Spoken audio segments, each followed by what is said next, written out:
Subscribe کریں ہمارے channel کو اور بیل آئیکن کو کلک کریں تاکہ ہماری ہر نئی آنے والی ویڈیو آپ تک بآسانی پہنچ سکے۔ بسم اللہ الرحمن الرحیم۔ مکروہات۔ نمبر 1، بلا عذر کوئی چیز چکھنا یا چبانا۔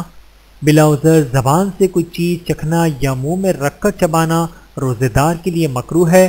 اگر عذر سے چکھے، مثلا کسی عورت کا خاوند بد مزاج ہے اور عورت کو ڈر ہے کہ اگر سالن میں نمک کم و بیش ہو گیا تو خاوند بگڑ جائے گا، تو زبان سے چکھنے میں کراہت نہیں۔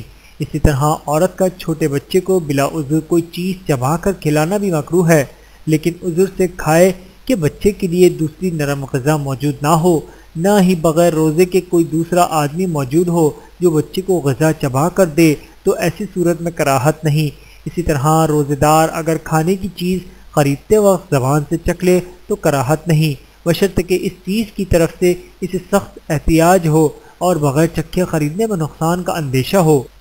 ان تمام صورتوں میں کراہت کا حکم فرض و واجب روزے سے متعلق تھا، نفلی روزہ ہو تو کراہت نہیں۔ نمبر 2، قصداً تھوک جمع کر کے نگلنا۔ منہ میں قصداً تھوک جمع کر کے نگل جانا مکروہ ہے، لیکن بلا قصد جمع ہو جائے تو نگلنا مکروہ نہیں ہے۔ نمبر 3، منجن یا پیسٹ۔ کوئلے، منجن اور ٹوتھ پیسٹ سے دانت صاف کرنا اور عورتوں کا مسی یا دندانہ سے لگانا مکروہ ہے۔ اگر ان کا کوئی جز حلق سے نیچے اتر گیا تو روزہ فاسد ہو جائے گا۔ نمبر 4، بلا ضرورت دانت نکلوانا۔ روزے میں ڈاکٹر سے دانت یا داڑھ نکلوانا، اس جگہ دوا لگانا بوقت ضرورت شدید جائز ہے اور بلا ضرورت مکروہ ہے۔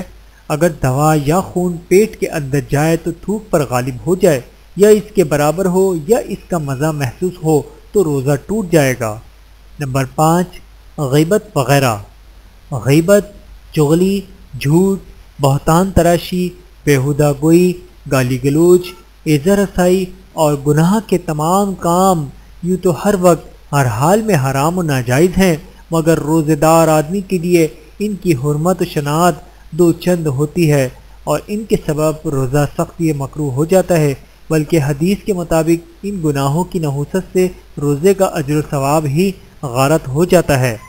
اللہ تعالی ہم سب کو عمل کرنے کی توفیق عطا فرمائے، آمین ثم آمین، وآخر دعوانا ان الحمدللہ رب العالمین۔ ویڈیو دیکھنے کا بہت شکریہ۔ مزید ویڈیوز دیکھنے کے لیے ہمارے چینل کو سبسکرائب کریں۔ اگر ویڈیو پسند آئے تو لائک کریں۔ اچھی بات کو دوسروں تک پہنچانا صدقہ جاریہ ہے۔ جزاکم اللہ خیرا کثیرا۔ اپنا اور اپنے پیاروں کا بہت زیادہ خیال رکھیے گا اور مجھے دعاؤں میں یاد رکھیے گا۔ Take care. اللہ حافظ۔